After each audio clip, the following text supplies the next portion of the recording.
This episode is brought to you by the Godfather Foundation. It was created to break the cycle. They want to empower parents and families by providing them with the tools and resources they need to be successful in recovery. They offer case management, peer support, educational classes such as budgeting, credit repair, parenting, job referral, application assistance, cooking, and fentanyl awareness. They are very excited to start this new I Am Not Okay meetings in January. They will be holding these meetings every day. It is okay not to be okay, and you are not alone. These meetings are for everyone in the community that would like some extra support in their lives. They encourage participation from other groups. This is not a class meant to replace weekly groups, therapy, or any medical advice. They're here to provide extra support on those bad days. We are here to remind you it's all going to be all right.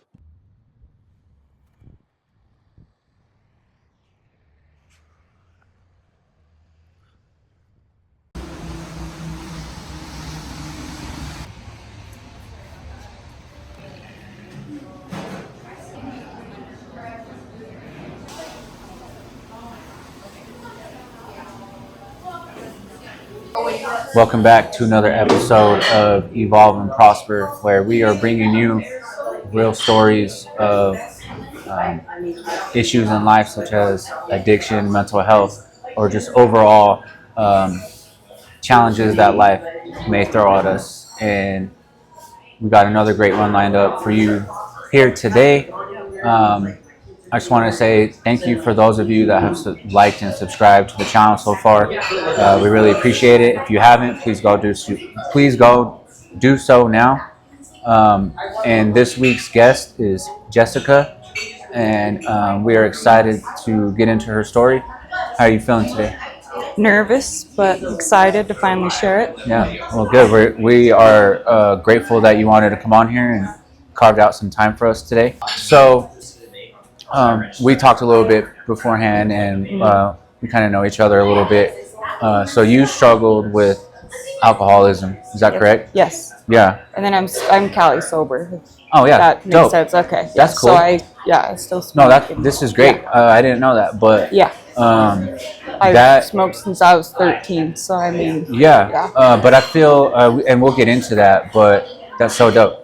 Yeah, because there is a big difference of that too, of how I used to use it compared to now. Like, but even then, like it's literally like a medicine. It really is. And it's so much better than being on like antidepressants and anxiety pills. I don't like Xanax. Yeah, or like that. all that stuff. Yeah. So that's dope. I didn't know that. Mm-hmm. Yeah. So why don't you tell us a little bit about who you are today? Who I am, like. Yeah, just like right now. Yeah.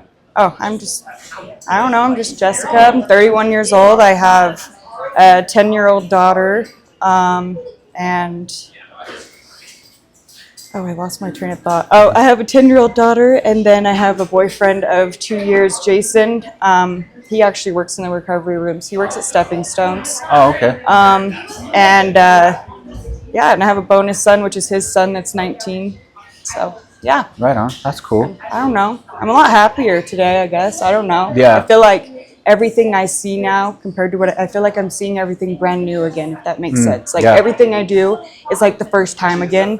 And so like I get like excited about things and people are looking at me like, Jessica, like you've been here before, you've done this, but to me it's new because I've never done it sober. Yeah. Usually you're drunk or something, huh? Yeah, always drunk. Yeah. Like ever since like high school, from what I can remember, I was always going to school drunk. I was always, but I didn't really. It didn't become a problem until after I had my daughter, though. Oh, okay. That's when it started to kind of. That's when I like. So this is where you want me to start, like. Yeah. Oh, okay. I just didn't know if you had another question. No, we're good. Okay. Go ahead. Yeah. So like during high school, whatever. Like, well, first like just growing up. My biological father is a drug addict. He's actually a recovering addict now. He's been sober since 2020, but he was on the streets and everything. But my mom was remarried to somebody else for 23 years, which was my stepdad, Shayla's dad. Yeah. But he was an alcoholic. Dave. Yeah. He was an alcoholic and pill popper. So dealing with that, I don't know, I saw him drinking all the time, so I always said I wasn't going to do that, and seeing my dad. So I didn't realize I was actually numbing myself in high school. Like, my mom didn't know that I had like anxiety and all of that. I don't know. I think I'm going, like, I need to stop, right? I don't know. No, what do you mean? I'm like jumping too fast into my story. Good. No, you're I feel good. like, It's sorry. your story. Okay, well, I just don't want to like go too, I don't know. No, you're good. I lost my train of thought. Oh yeah, so like you were- high school, I was just numbing. You know, well, my mom tried me on different like anxiety and depression stuff because my dad was in and out of jail, my biological dad. Yeah. And so she thought it was just anxiety and whatnot, but it didn't really help. I just think I was a very anxiety filled just because of my mom and stepdad, Dave, actually. They were very like toxic, abusive. So I was always like fight or flight mode for my mom. Yeah. Because it was just, drunken fights and whatever. So I think that's a lot of it too. But I also said that I was never going to drink to numb my pain, but I didn't realize I was numbing it. I don't know. I keep jumping around. I'm sorry. I'm so nervous. Don't be sorry. Just take your time. Let's see. Okay, so I'm just going to kind of skip through that. Just, I kind of drank here and there, drink quite a bit. In high school, I'd go to school drunk all the time, and I didn't realize it was, kids do that all the time, I thought. Like, we'd go to school drunk and do all that. Yeah. So anyway, so I just went to like partying and whatever every weekend. I was 19 when I got pregnant with my daughter. Her dad and I were together. I got with him my 11th grade summer going into my senior year of high school. But he was already older. He'd already graduated and everything. So by the time I turned 18 was my senior year, and we moved in together. So all we did was party. About a year after that is when I got pregnant with my daughter. So like we lived on 26th in Madison. That was our first apartment, like the ghetto. Like, all we did was party. Everybody was over there. It was like just a party house. We didn't do drugs though. That's the thing. Is like you would think being over there that there was drugs around us. We were just drinkers. Yeah. But anyway, so I got pregnant with my daughter. We moved to Roy, and after I had my daughter, that's when I started like abusing it really bad. I don't know if it was just, I think obviously the postpartum depression. Yeah.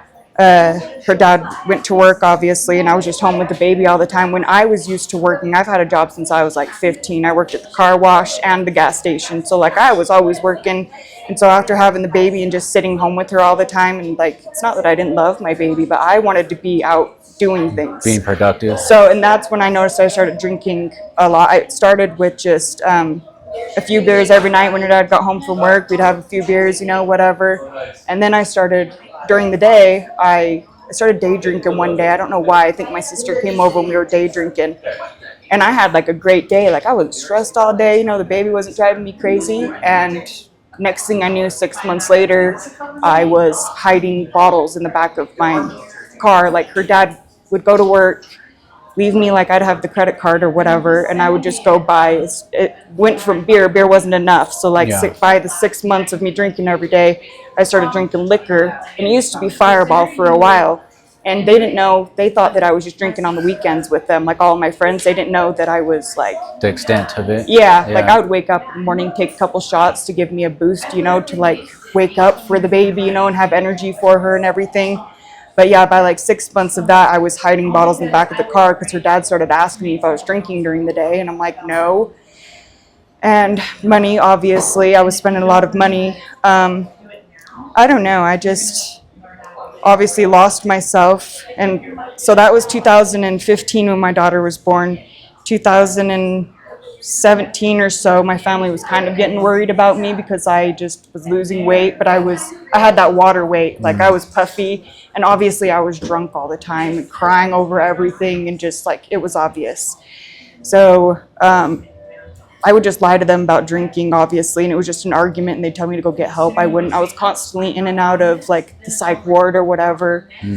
And then 2018 hit, and my baby dad and I, like, we'd been together for 4 or 5 years at this time. And I don't know, he was like a video gamer and whatnot, but my daughter at this time, she was like almost 3, and she was using his old phone or whatever to watch YouTube and whatnot. Yeah. And I didn't know, but like Google, if you have an Android, I guess, Google accounts, they stay on your old phone when you get a new phone, if it's still logged in or whatever. So I don't know, she messed up something on it. And so I was trying to get the internet back on there for her. And all of his tabs came up. And so I saw, and it was like, how to tell your girlfriend that you are like a cross-dresser. And it was like all of this stuff about that. And so like, obviously my heart like sunk, and I'm just like, what is this? I honestly just ignored it because I didn't know what to think or what to say. But by that time I was already numbing myself drinking anyway. So I was just drinking. I didn't say anything to him or anything. This went on for a couple of months, and like every day, like I would randomly check, like when she was on that old phone, I would randomly check, like when he was gaming downstairs and whatnot, and see what the new searches were. And it was like getting more like stuff like how to tell me like how he wants to cross dress, how he wants to do all of these like transgender type things, and like how to tell me about it. Like basically that he still wants to be with me, but he wants to be a woman, and that he was like jealous of me basically. And like I was reading this for a couple of months, and like I said, I didn't say anything because what do you say to anybody? Like I didn't know what to do, like, and I didn't want to say anything to him because I don't know. But finally, I just remember one day it had been bothering me, so he was downstairs gaming, and I saw that he was still looking up that stuff, and it showed that it was like 2 hours ago or something. So I texted him, I was like, can we go out in the garage and talk? And he's like, no, like I'm in the middle of gaming. And so I just went down there and I just showed him the phone, and I just said, what is this? And he just looked at me and just started crying. And obviously neither one of us knew what to do. And I don't know, we just sat there and talked, and he basically just explained to me that he still like loved me and everything, but he wanted to be like a cross-dresser, like behind closed doors and stuff.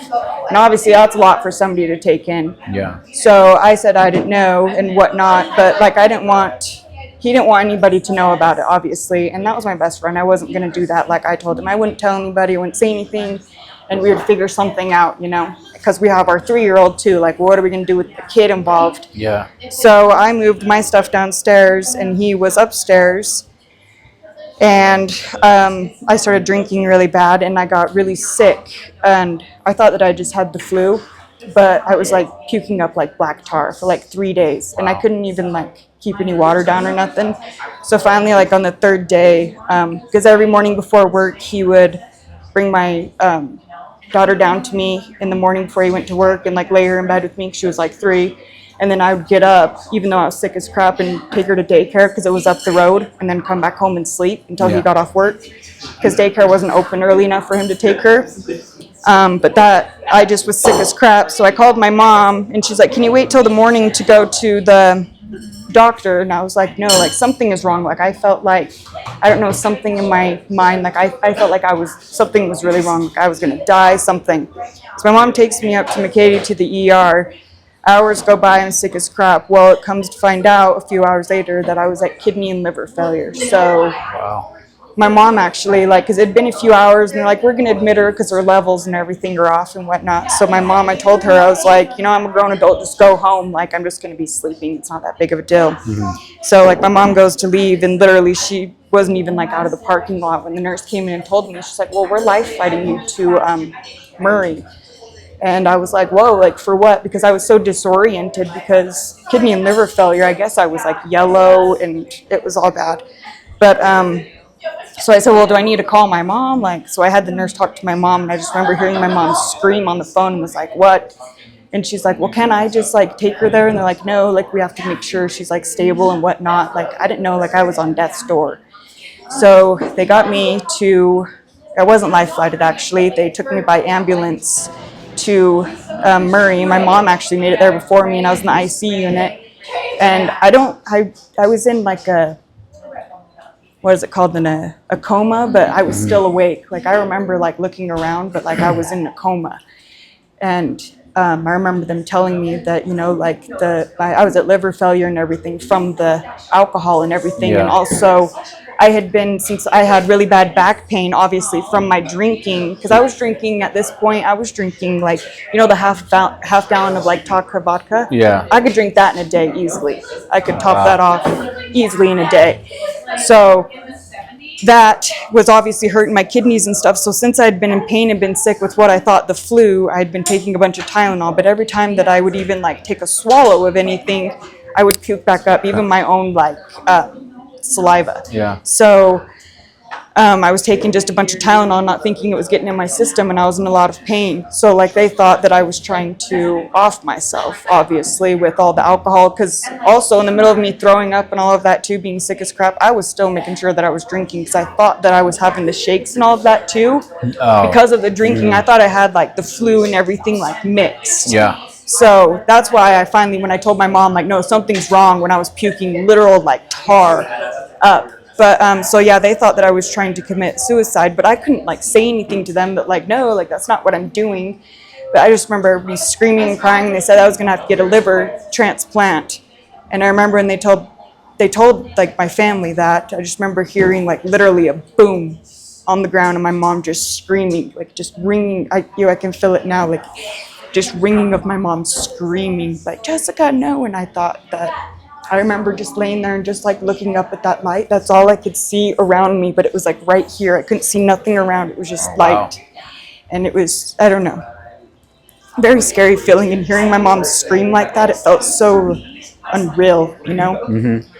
So anyway, I thought that I was going to have to get a liver transplant, but they said, you know, obviously, I didn't realize you can't just go get a liver transplant. Like, you have to be on a list and this and that and the other. So my mom obviously is thinking like I'm not going to make it. So all my family came in. They were saying their goodbyes to me and praying over me. And I remember actually. You remember all this? Like this was all going. This is the only parts that I remember of it, is just the crying and everybody coming in and out. I don't remember who coming in and out. I remember them. Yes, I remember them coming in and out saying goodbye to me, because I was in a mental coma. What is it called? Mental. I'm not sure. Some kind of a coma. I understand what you're saying. I was like I was in a coma. Sorry, I keep hitting that. I was in a coma, but like I was awake. But like when my mom started screaming, it was literally like when she dropped to the ground, it was a boom. And it was like everything around me, like that light, it felt like it was literally just right here, and her scream was just like an echo of screaming. And that's when I said, like, I thought that I like was no longer here. Yeah. Yes, I thought that I was no longer here for real. But yes, I do remember partially people I remember bits, and I can see it in my head of them just coming in and out, you know, saying goodbye to me, crying. And I remember Dave, my stepdad's Uncle Ray, he came in, and, you know, I'm not really a big church person or nothing, but I do believe in the power of prayer. I believe if it's something you believe in that you're praying on or whatever, like I believe in that. I mean, I'm not Mormon, I'm not Christian, I'm not this and that, but yeah. You know, I believe in that kind of stuff. But anyway, they came and did a blessing and a prayer over me, and that night, as they were, you know, just waiting to see if I'm going to make it through the night, how long I'm going to make it through the night. For some reason, a few hours later, my levels started like coming up and started feeling better, I guess. I don't know, however that works. Yeah. But my levels started coming up and I started improving and whatnot. And after 2 days, I was down in the regular hospital part of it. And after a week, I was home with a PICC line and everything. So then I was like, oh, okay, like everything's okay. I mean, I'm still sick as crap and everything. It only took me maybe not even a month, and I was right back to that bottle. Yeah. Yep. And knowing that, he told me, Jessica, your next drink will kill you. Like if you were like a 40-year-old person, you wouldn't have bounced back like that. But the fact that you are in your 20s, like, you know, this is not like, it's not going to happen again. Next time you will not survive this. And this was in 2018. So started drinking again, obviously, all those years, 18, 19. I have to go back to the baby daddy thing when it got bad again. So come back to him, and I just decided, you know, that's not what I want to do, and blah, blah, blah. And so we decided to tell the family. And so then he started dressing like a female, because he decided not that he was just going to be a cross-dresser, that he was going to full force be a female.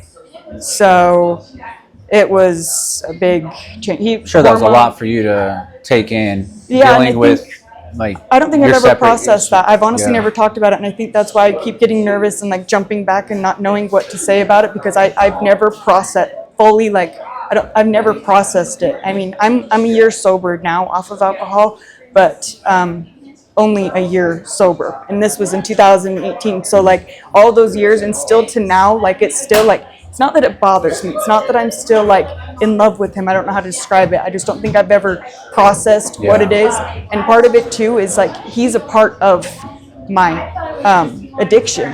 Like it, yes, I chose to do it, but he also plays a big part of the timelines of me getting back into it hardcore, if that makes sense. Yeah, it does. And the way things went about it. I mean, you can't just be with somebody thinking like that's another thing too, is there was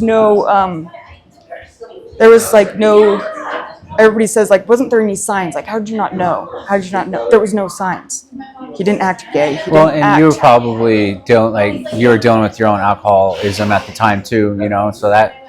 Yeah, and we'd been together at this time for like 5-6 years before this even like barely came about. So I'm like, we bought a house in the middle of that too. Our daughter turned 1 and we bought a house. So we bought a house. We had our 2.5-year-old daughter, and he wants to turn out to be transgender, but then he still wants me to be with him or whatever. And then also the financial thing. What are we gonna do about the house? What are we gonna do about this? I was working at a gas station just because I couldn't stand being a stay-at-home mom. So I was just working at the gas station, and he was working at Boeing, you know, making the money. So like, it's almost like a punch in the face kind of to me is what it feels like. Not really wasted because I have my daughter, but in a sense, I understand what you're saying. I was misled, like lied to be in this relationship with somebody that was just using me because, and then once he felt comfortable enough, he told me basically that he was jealous of me. And that he wanted to be like me. He dresses like me. He looks like me. It's weird. Yeah. So like that bothers me, but I mean, it is what it is. I still do love him though. He is one of my best friends, but he does play a big part in it. So in 2018, came back from the kidney and liver failure, told him I didn't want to do all of that. I actually started dating someone new, an old friend that we'd known for a long time. And that was bad because obviously I didn't stop my drinking. So I decided to move in with him, but it was like an abusive thing. And so my drinking got bad with him. We ended up breaking up, moved back in with baby daddy, and because he still had the house. So moved back in, and we were just still co-parenting our child together, even though I don't know, I acted okay during all of it, and everybody's like, how do you do it? How do you do it? Like, you looked happy and everything. Really, I was not happy. I was doing it because I didn't know what else to do. I didn't know anything else besides him. I'd been with him since high school, you know. I didn't know how to live on my own or how to do anything on my own. Plus also, I didn't want to go home. As soon as I was able to move out, I got out of my house at 18 because all it was toxic abuse there too, and alcohol and all of that. So no wonder I turned to the same things, I mean, in reality. So I went back to his house, and then that's when he decided to start taking the hormones, I believe was in 2019. So then he started growing everything. And then I kind of started trying to clean myself up again. And Dave, actually, because he got cancer and everything, and he was going through chemo. And in 2018 and 19, that's when he was going through his chemo and stuff. And I was going through like being with a new boyfriend and baby daddy crap and everything. And so he was home a lot. And so I went over to my mom's house and chilled with Dave all the time. And I'd be basically just puking and puking and puking because I'd be withdrawing or just drink too much and be sick. And he'd be sitting there with a beer in his hand, but yet he would still be bitching at me, telling me to get my fucking shit together. Yeah, because he's like, you don't want, he's like, you do not want to be me, Jessica. He's like, you don't want to do it. And Dave was a big part of like, that's why I would go over there, was when I would be trying to stop drinking and whatnot. I'd be like detoxing. I'd detox on the couch over there with him. And then, when he died in 2020, I picked the bottle right back up right after that. And shortly after that, I think it was it was before he passed away, is when I picked up the Listerine. So I changed from vodka to Listerine. Listerine? Listerine, mouthwash. Yeah. Okay. Yeah. I've always heard like alcoholics turning to that. See, and I never knew that. I thought that I was slick. I thought nobody knew about the thing until I went to rehab, actually. But I started that in 2018 when I had the boyfriend or whatever. I what was it? Oh, yeah, I had a Honda CRV, an SUV, and me and baby daddy got in an argument at my mom's house because he still came to my family functions and stuff because he has no family here. The only family he has is mine. So, whatever. So he still is a part of my family and whatnot. Well, we had gotten in an argument and stuff, and so I knew that I was gonna go home and go drink, and so I never drove with my daughter. Like I was like I wasn't like going around everywhere. I was at home drinking or sitting in my car drinking and smoking cigarettes.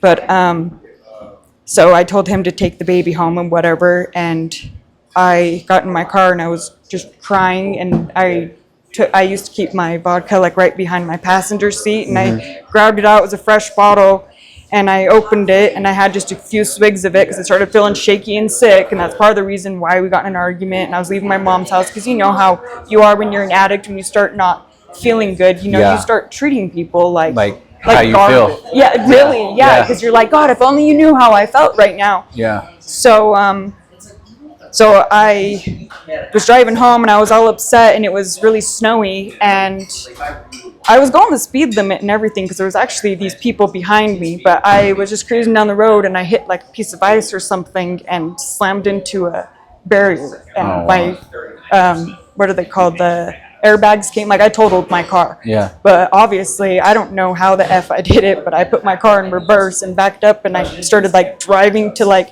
pull into a parking lot because I was this close to a ditch, because I don't know if you know where my mom lives in West Haven, Hooper area. It's like in the middle of nowhere. Yeah.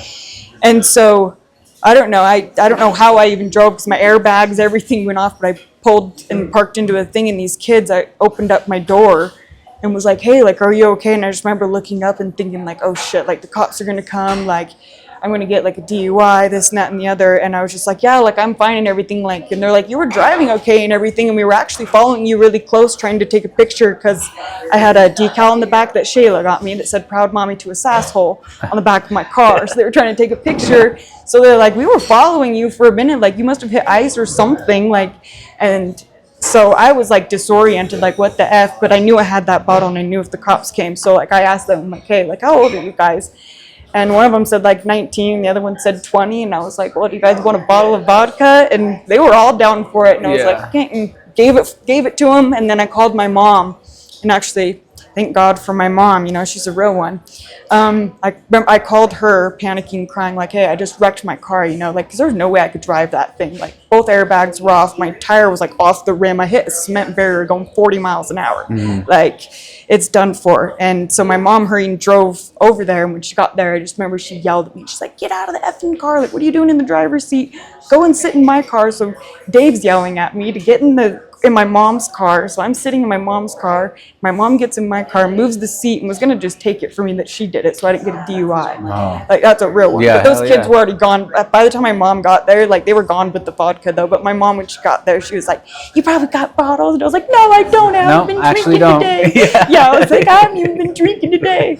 But it's crazy, like, how your mind, like, how like the addict or alcoholic mind works, to where the bottle was there, you found a way to get rid of it, and then your mom kind of calls you out a little bit, knowing you know. Yeah. But then you're like, nope. Nope, I Matter really of fact, didn't. I don't. You know? But low key, it's just defensive too, and they call you like, out. It's like almost a form of manipulation too. You know what I mean? Yeah. So my mom was going to take that for me. But anyway, so that's where the Listerine started in, was because I had no way to get to the liquor store after that. I wrecked my car. So I was trying to look up online because, you know, the next day I was fiending for freaking something. And so I was just looking up online and it said Listerine, and I'm like, no way. And so I tried it, and I was like, I got a little buzz off of it. So I was like, all right, I'll drink some Listerine. And then that became my thing, because I'm like, oh yeah, I can hide this, you know, and it's just, but I had to have like a certain kind, and like it literally gets that deep to where like it goes down a certain way. And so I started drinking the Listerine, which that ain't no good, and puking that up. That's part of the reason why my voice is so like raspy and deep too is because drinking all that Listerine and puking so much. It just tears apart. Yeah, they said my esophagus was like salami. Oh. But even after that kidney and liver failure in 2018, I was still drinking in 2020. So that was all going down. And finally, I still, I don't know, 2022, I still was kind of getting, I don't know, hanging around the wrong people, I guess I would say, because the whole baby daddy thing was, it was what it was. At this point, he was taking hormones, he had boobs, he had a butt, he was dressing like a female. I'm trying to figure out what the heck to say to my daughter, but she's dealing with this alcoholic mom, and I would just sit in my car and just drink and drink and drink and drink until, I don't know, I started hanging around some, I really don't remember how I met these people, honestly. I think it was through Facebook, and that's weird because I'm not the type to go, I've never been on a dating website, or I'm actually a really like shy person, and I don't meet people, but I was willing to go meet up with these friends. Went and met up with some people because they knew like friends of my friends, I have no idea. But they were into like the wrong scene of like using meth and heroin and that kind of stuff. But that's what my real dad, my biological father, had used. And like I always said that I would never try that. But mind you, back in like high school and stuff, we used to snort pills and stuff. But also I feel like that was normal too. Like it's weird, yeah. I don't know, like because I'm 31. I know what you like, mean because like drinking cough syrup and stuff, driving around like 15. I felt like a lot of kids my age did that, so I don't really call it much of. It was really normal. It was. Yeah. I don't know if it was just like the group we were hanging out around, or when I say we, like fun. Me and my friends, but like it sounds like you were doing the same thing. Yeah. Like that was more normal at that time than it was just to be a normal kid. Yeah. You know, like it was more normal to just go out and party. Yeah, if you weren't out there like playing beer pong and stuff, yeah. So I got, what part was I at? I lost my train of thought. Forgot to. No. That's my bad. It's okay. Yeah, you met those people. Oh yeah, the wrong people. Thanks, man. Yeah. So, hanging around the wrong people, doing all that kind of stuff. But of course, and I didn't realize either, a lot of those dudes and whatnot, I mean, that's another thing where I come into. I'm not like a sexual type of drunk either. Mm-hmm. Like people think, oh yeah, Jessica was a drunk, so she's out there sleeping with all these people. Heck no, I did not feel good half the time. Like an alcoholic doesn't want to be an alcoholic. Like, I don't know how to describe it. Yeah. But I wasn't sexual, I wasn't any of that. The only thing I cared about was being drunk and feeling okay. Like that's it. And also I smoked a lot of pot. But, so they got me to smoke meth with them. But the thing about meth and stuff with me is I was always the person that I could take it or leave it.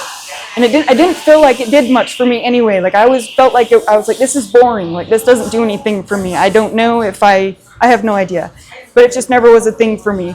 But then I started realizing, hanging out with them, I was doing it more and more. And I did actually kind of get addicted there for a little while, hanging around those people, taking them to go do things I don't normally do, like to go boost or whatever. Yeah. Because I was the only one with the car. Another thing, once again, I had money because I had a job, I had a place to live, I had a car. Why else would all these people, why else would these people want to hang out with me? And I'm thinking that they're just, I don't know. So I'm giving them, well, mind you too, when I was, there was a couple of times with them that I woke up in very sticky situations too that I told myself I would never be in. Like just, I don't know if they roofied me or, I don't know. I just remember sitting there drinking, smoking whatever they had, and then all of a sudden I woke up and I was in a dark basement, unfinished basement by myself. And my keys in my car were gone. But I had my phone. I couldn't find my phone, and I can't see shit without my glasses. Couldn't find my glasses, and I was just crying, panicking. But I don't remember. I remember getting to this house and it being their friend, and then I just woke up and I was in this basement. And that's one of the things that scared me too, is because this was right before. This is around the time when I'm starting to get sober. And this was like 2021, this was like 2021, 2022 area. And I started getting scared because, I woke up, that happened, went upstairs, and the owner of the house, I think this guy, was actually a really nice guy. I don't think he was like, I think he kind of used here and there, but like he was the owner of the house, and I think he just let them like come over. But this guy looked genuinely like concerned for me. Like he knew that I was scared. Like he was like, yo, like what do you mean? Like, and I was like, dude, like where's my car and everything? He's like, oh, they said that like they were going to meet up with somebody. He's like, where were you? I'm like, I was just down in the basement. And like his friend was like, what? They just left you in the basement and took your car? Like, yeah, I don't know. It was scary, and that started scaring me. And that guy actually, I don't know who he was, but he was standing there, and he was like, he's like, Jessica, he's like, you're young. He's like, you're hanging out with the wrong people. Like he knew that I was not. He's like, these are not the kind of people you want to hang out with. Mm-hmm. Yeah, he was like, I see like you want to have fun, but he's like, you're young, and he's like, do you not realize like what these people, he's like, they basically just have your car right now. You don't know, like none of them have licenses, none of them have this and that and the other. And I'm just like, yeah, okay. So I didn't listen to him. And shortly after that, I was at work letting said friend use my car, and we had this big plan after I got off work. I was going to go with them to Las Vegas to go pick up his dad's car or something. And I was like, yeah, we can use my car. It's fine. Just pick me up from work. I was working at a gas station at that time. And so I was like, pick me up, I get off at 10. Well, he never came at 10.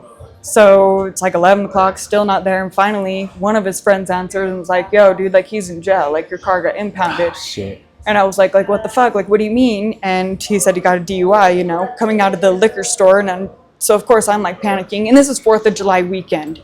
And it was I think it was Friday night, and 4th of July was like on Monday. Mm-hmm. So my car would have been in there. It had to be in there till like Tuesday. But, my mom was like ticked at me too, because like, everybody was, because like, Jessica, like who is this person? Yeah. Who just has your car now? Your car's an impound. Like what are you doing with your life? Like anyway, so but I continued to go. I was like, oh, he's my friend. Went and put money on his books and I don't know why. Like that's how you know. Like I'm one of those people. If I feel like you're hurting or something, I'll go and do things for you or whatever. But that's definitely, I mean, that's me to be a kind person. But I need to know boundaries of who's really good and who's really not. That's the part. Obviously, I got into the wrong thing. But anyway, so that happened. Got my car out of impound and whatever. Quit talking to that person. I don't even know what happened. He probably spent I know he was in jail for a long time. Quit hanging around those people. And I decided in 2022, that July of 2022, he got my car impounded. Mm-hmm. I decided in October of that year that I was going to go to take myself to rehab. So I went to Weaver Human Services. So you decided it on your own. You had a moment. On my own. You had a moment like I'd never been in trouble with the law. Never lost my child. I mean, I was always there for my daughter, not mentally, physically, but also she saw me just a drunk mom, always sleeping and everything. And anyway, so I decided to take myself because I was literally knocking on death's door, constantly sick with like pancreatitis and everything. Yeah. That's what alcohol causes. And the amount of Listerine that I was drinking was out of this world. Like the big bottle of it, I could drink like 2 of those a day and just easily. And it's just, I don't know how I wasn't dead. And then I would smoke like a pack to 2 packs of cigarettes a day on top of that. But I would just sit in my car and just drink and smoke. My car literally, it's still sitting at my mom's house. I need to find somebody to like detail it. I can't do it. My kid to do it myself. Okay, well, I need to detail my car. It's been sitting, and I drive my mom's husband's car because it needs to be like cleaned out and everything because that car held space of mine for 10 years of me drinking and smoking. I mean, I don't want to get rid of it. It's paid off. I love my car. Yeah. But the smell needs a fresh start in it. It does, yeah. So nice, I can get going. But that's next, Yeah. I'm still like getting there. But I decided to go to day treatment in October, and that didn't last long. I started lying there real quick. Like I was only sober maybe, honestly. Part of the reason I took myself to rehab though was for my family, was so that they would leave me alone. And because I think I wasn't ready to be done drinking, because I always said, I was like, okay, like I'll get sober enough, but I'll get sober enough to where I'll be able to drink and control myself and blah, blah, blah. That's not getting sober. Like if you still have that in your mind, I don't know. Maybe some people still can, but as long as I had that in my mind that I'm going to be able to have a drink again one day, I was not getting sober. I was not going to stay sober, and that's just, it is what it is for me.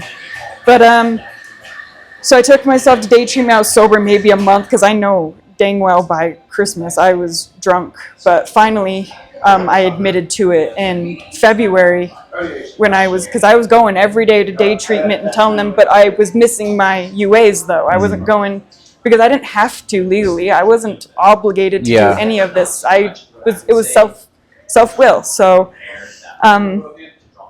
yeah, so finally they were like, you need to start taking them and whatever. And some of them were coming up with alcohol, but only my therapist knew that. The people, I thought the people in the rooms didn't really like know, you know? Yeah. But I finally admitted, and it was February 9th, 2023. I walked in there for day treatment and I was plastered, like gone by it was 9 o'clock in the morning and my eyes were already like swollen, like I was already ready for a nap, like that gonzo. And I walked in there and I was a mess. I just sat down and I just started crying and I just said, I need to be like in here residential. And they were like, well, Jessica, like, you know, you can't just like come in, like let's talk about it, like are you just having a bad day? And I just was like, no, like this has been going on. I was like, I need to be here now or like I'm literally gonna die. Like there's no doubt about it. Like the rate that I'm going, I'm gonna end up killing myself. Like I could just, I knew it, I could feel it. And I felt like I could just feel my body. Feel it just slowly yeah, down. and like, yeah, I knew I was gonna die. And so I was like, I just begged and begged and I just cried. And the guy, Dave, pulled me in his office and he said, well, there's actually somebody that didn't show up today to check in. And he's like, since you've been coming actually like every day consistently since October, he's like, I'm willing to give you like the bed. He's like, I'll give you 45 minutes to be back here with all your stuff. And so I was like, hell yeah, okay. Which I don't know why he even thought it was okay for me to jump in my car to go because I was plastered, but I did. I went home, called my sister, and I was like, bring me to TH, that's where I'm going. And she came and picked me up, and I had my bottle of Listerine with me on the way, and she was like, seriously? And I'm like, yep, gonna have one. And I did. Ugh. But so I went to rehab in February, and that did really well, actually. I really enjoyed being in there, and that only lasted till April.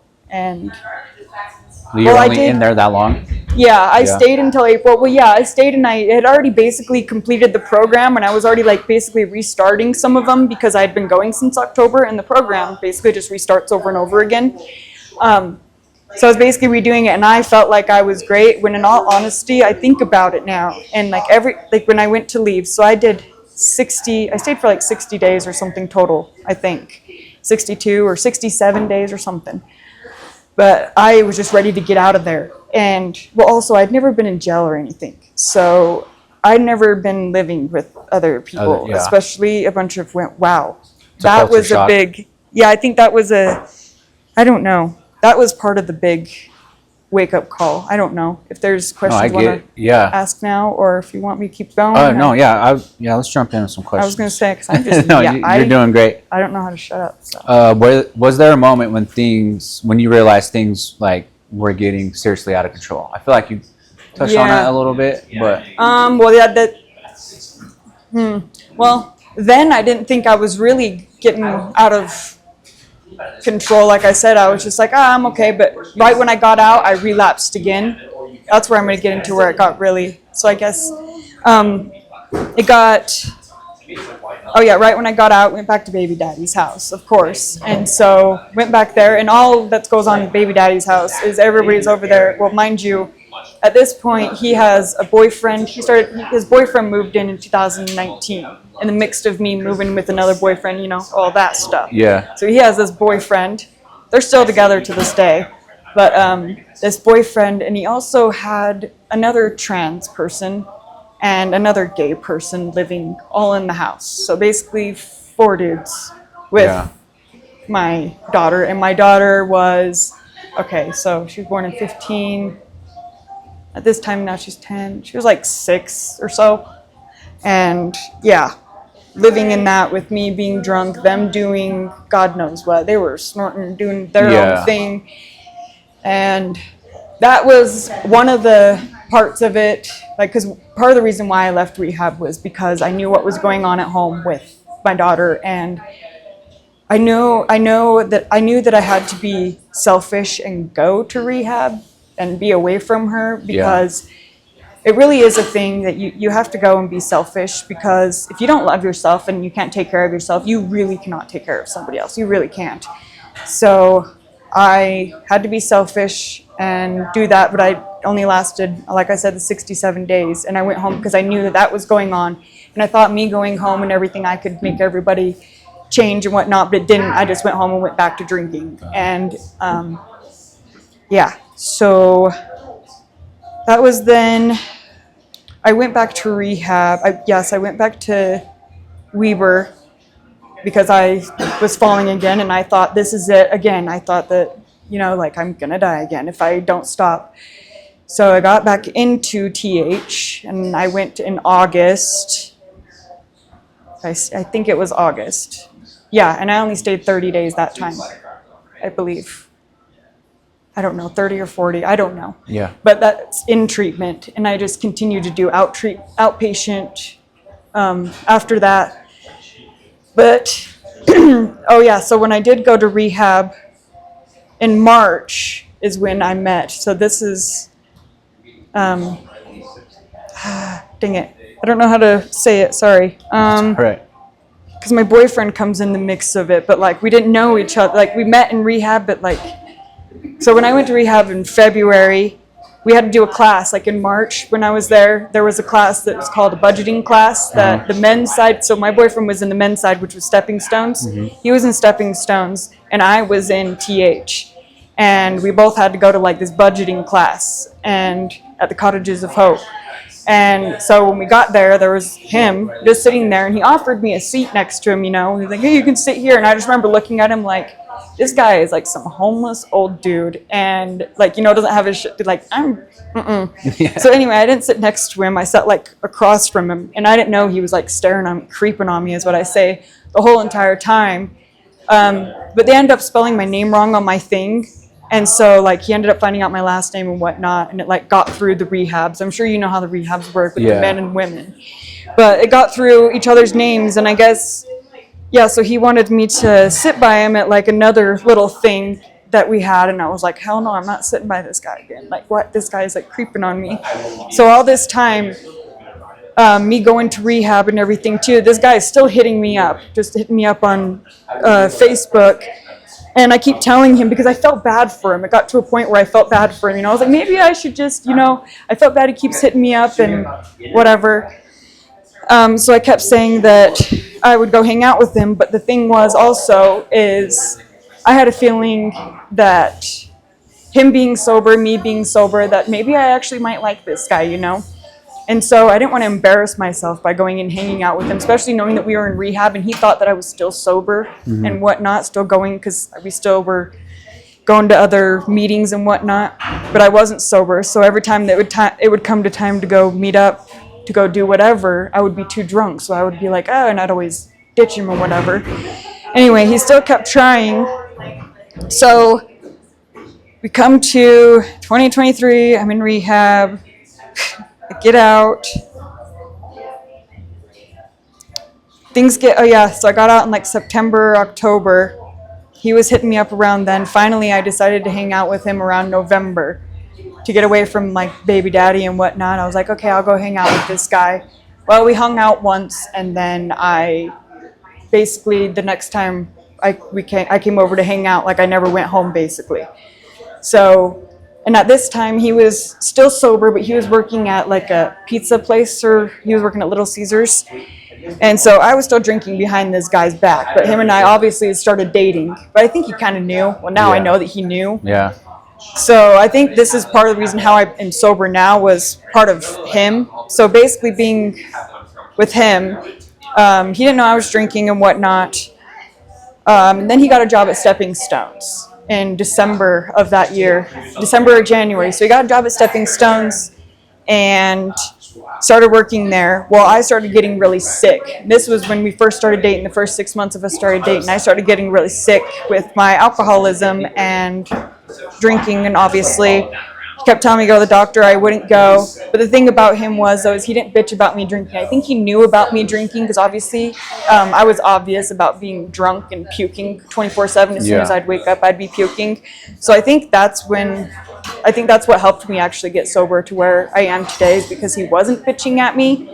But the realization of it was when Well, it sounds like he understood it to an yeah, he extent. I don't know. Yeah, I don't know how to explain it. He understood. He didn't say anything to me about it. He didn't say like, "Hey, when are you gonna get sober?" or "Hey, you didn't go buy a bottle today, did you?" or any. He didn't talk about it. Like Yeah. he didn't say like, "Oh, do you need to go drink first?" Like I was always in the bathroom smoking pot, and I always had it under the sink. And like I said, it's obvious. You can smell Listerine on me. You can smell the vodka on me. He knew it every time he kissed me. And I felt guilty, especially him working at the rehab. And I don't know, I had a few blackout moments, even like babysitting his son. So like his son is 19, but he is nonverbal, like autism. He's on the spectrum.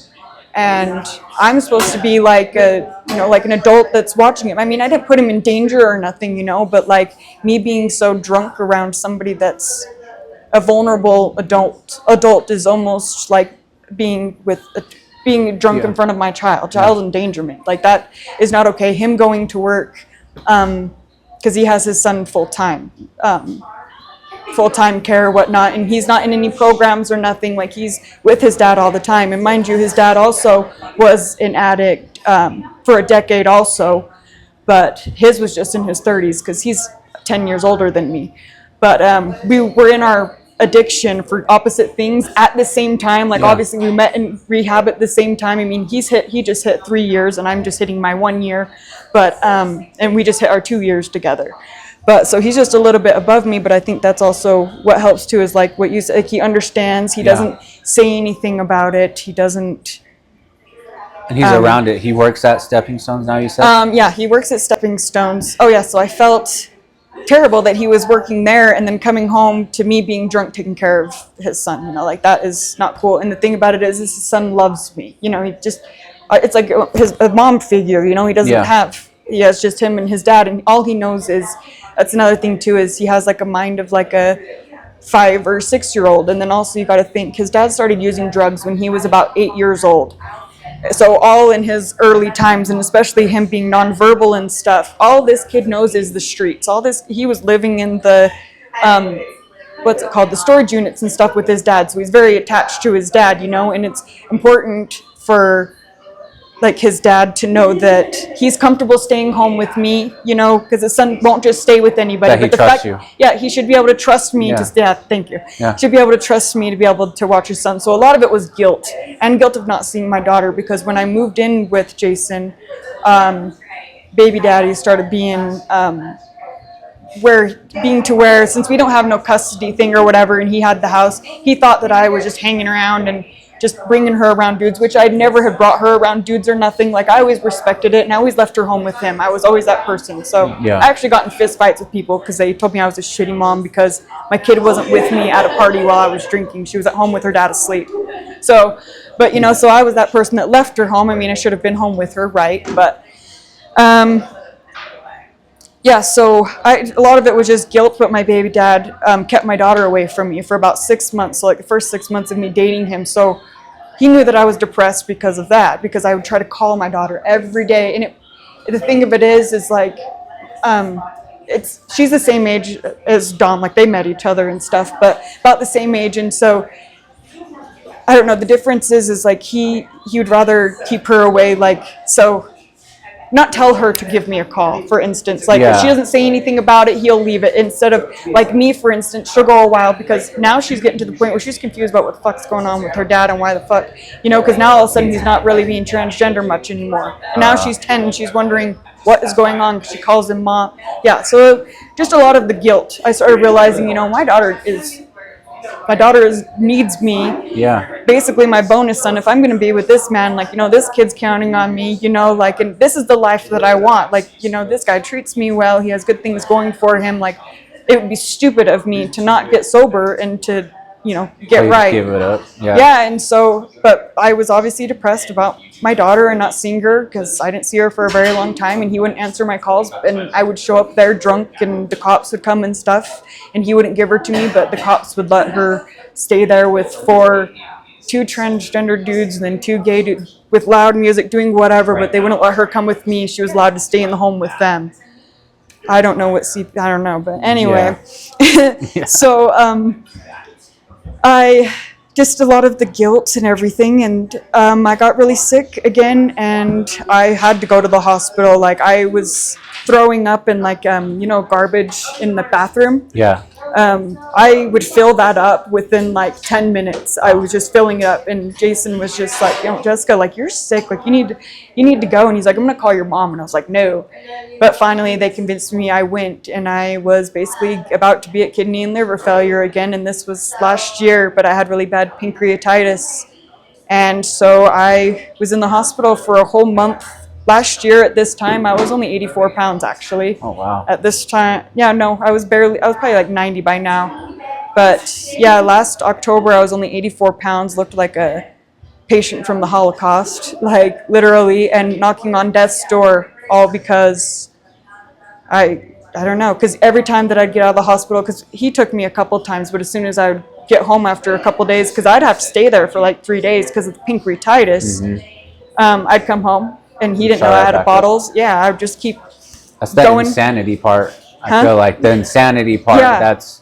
But every time that I'd put it to my mouth, I would cringe. And it's just like, I don't want to, but it's like, I have to. Yeah. And that's the part where I'm struggling at kind of now. But yeah, so I finally just...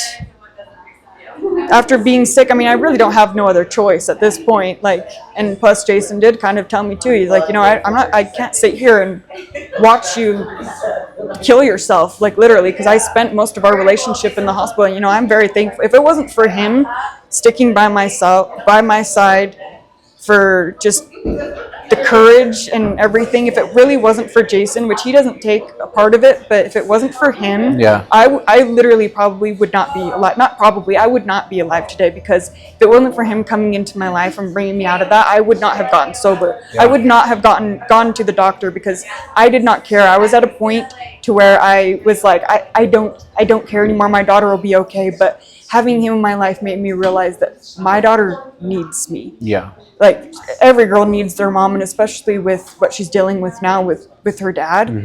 I mean, I can't imagine if I wasn't here, like what how it would be. Yeah. And so I don't know. It's hard to like really decide. I don't know, because I never thought I'd be in this place. I never thought that I'd be sober. I thought I'd never get sober. And it's crazy how that works, because in those moments, like, we never think it's gonna happen. We want to get away from the destructiveness that our drug of choice or whatever brings to us, but it's like there's still that switch in our minds where it's like telling us like, no, you need it. Yeah, and that's where I'm struggling at now, is like trying to find. I don't know. I feel like there's something. I feel like I need. I don't know. Like I always feel like I need something. I can't stand the feeling of like sitting there and not like.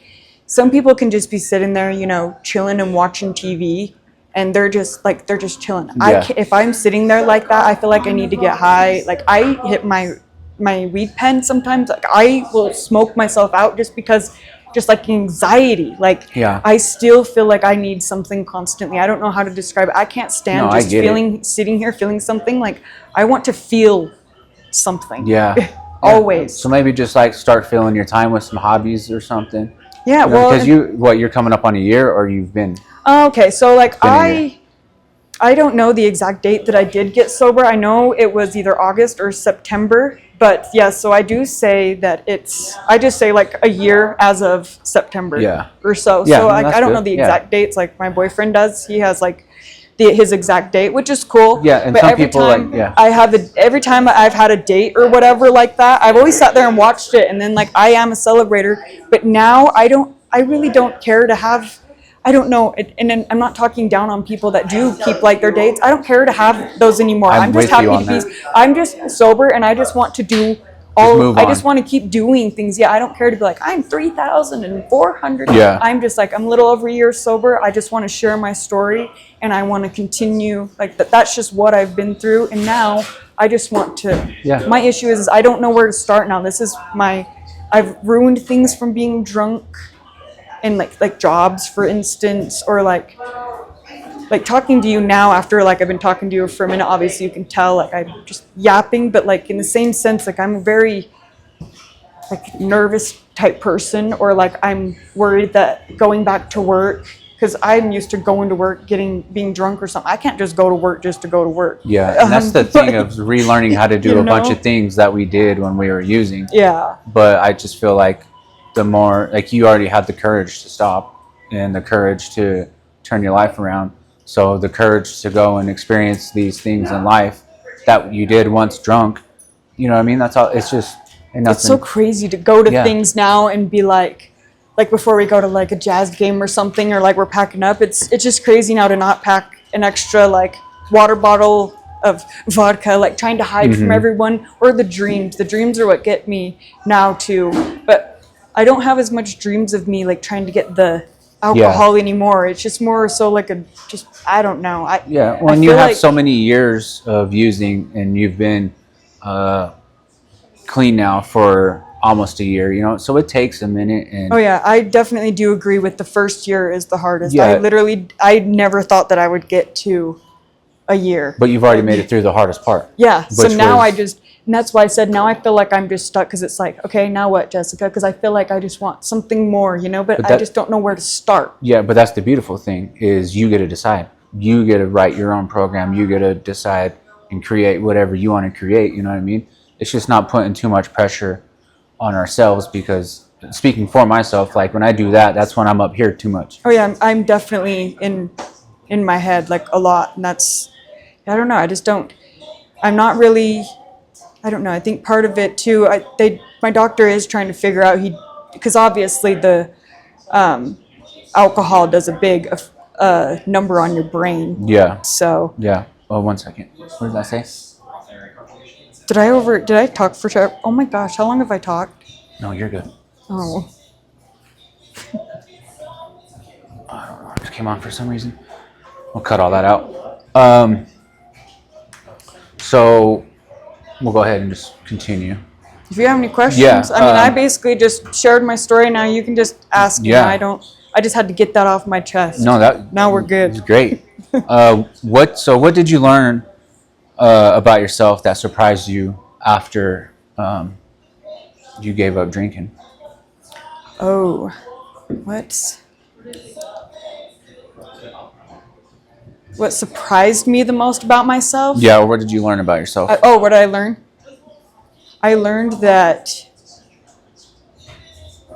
I do have, like, this is a real thing, like really something that I have learned, and the biggest thing that I'm working on is I have like mental issues that I need to get taken care of, like with the right person.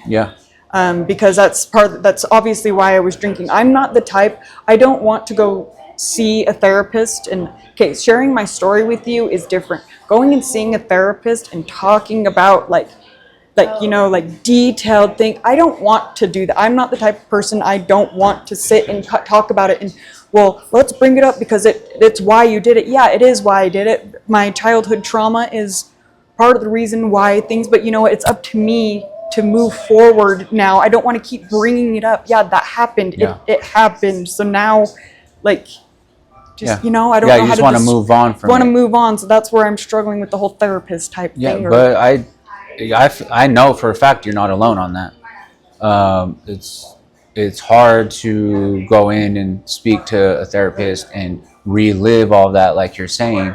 But there is definitely ways to kind of process it, and then, like you're saying, just move on from it and leave it where it's at.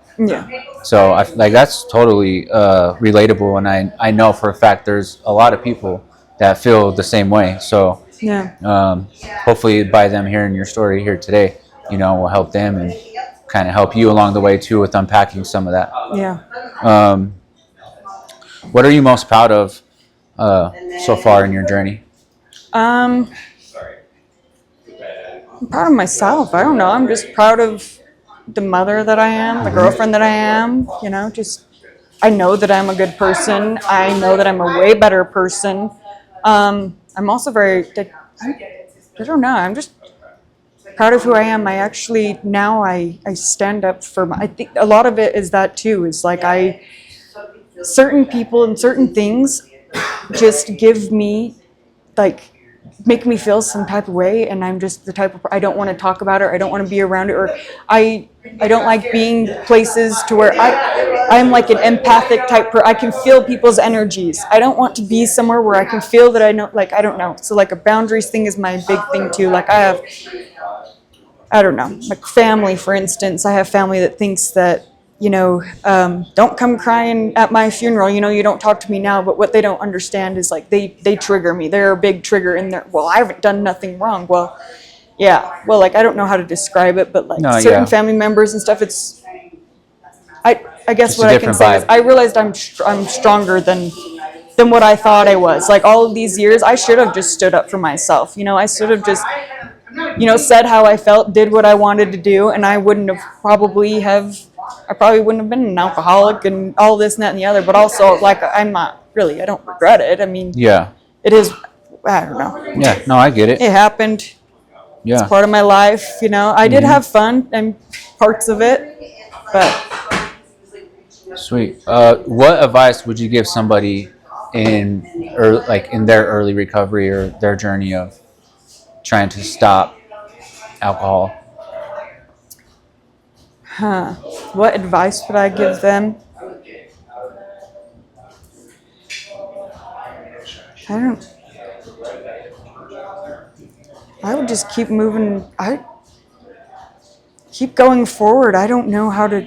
I'm not the No, that's type of good. person. I just keep moving forward each day, just knowing that I didn't drink, or I think about how I would feel and what would happen when I do drink. I don't know, or be selfish. That is one thing. Is I say is to be selfish for a minute. Think about what you need to, Yeah. be selfish. Like I said, like it was really hard leaving my daughter and everything and whatnot, but sometimes you just need to go and be somewhere and be very uncomfortable. Like I said, I'd never been to jail, never been anything like that before. So taking myself to rehab, that was a big wake up call for me. I'm not gonna lie, I probably looked like one of those preppy little princess bitches coming in there like, what the, you know what I Yeah, mean? Like the yeah. people probably would talk about, because I was nervous. I'm just walking in there like, what is going on? And I didn't realize how people were. And yeah, I would just say be selfish for a minute. Put yourself in a spot that is very uncomfortable. Yeah. Put yourself somewhere very uncomfortable and be selfish for a minute. And Yeah, that's awesome because, yeah, I can totally relate to that. And even today, like on my own journey, how far I am or whatever, like learning not to get complacent and being able to be uncomfortable, like doing this podcast right now. Like we're at the Lotus Cafe in Ogden, and yeah. there's way people around us. We had some technical difficulties, but in closing, so what does healing what does that look like for you today? And how do you stay on top of, like, you talked about being selfish, and in recovery, that's the good selfish to make sure you're always right. So kind of like, what does healing or, being selfish, taking time out for yourself look like for you today in order to stay on the track that you're on?